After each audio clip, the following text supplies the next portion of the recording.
Déjà, je vais corriger, c'est pas une lettre qui a été envoyée à la fédération, c'est un mail qui m'est parvenu lundi en fin d'après-midi.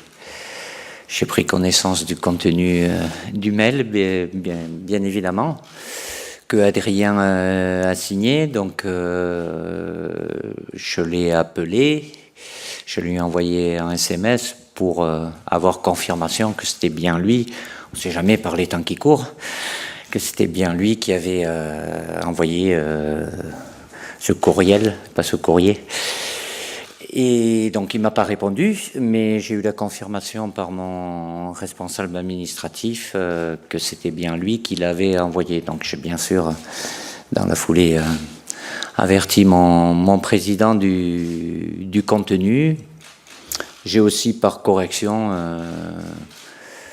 averti le président du PSG, Nasser, parce que c'est un joueur du PSG. Donc voilà comment ça s'est passé, mais il n'y a pas eu de courrier à la fédération. C'est adressé sur ma boîte mail.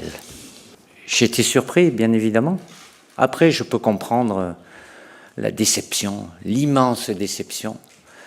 Mais de là à prendre une telle position, on parle d'un jeune joueur qui est depuis un petit moment, qui était dans le groupe France, sanctionné. Pourquoi il s'auto-exclut de lui-même?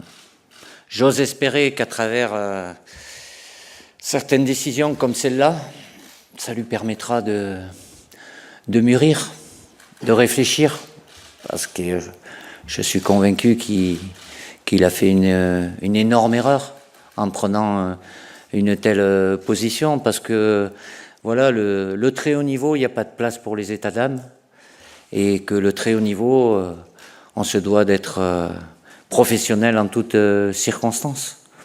J'en prends acte, je ne vais pas vous dire que ça me fait plaisir, bien évidemment, mais bon, voilà, je ne vais pas en faire non plus une histoire pendant des jours. Je comprends que ça puisse prendre l'actualité aujourd'hui, donc voilà, mais j'en prends acte et je sais très bien que voilà, je ne peux pas compter sur lui, même s'il n'était pas dans la liste des 23.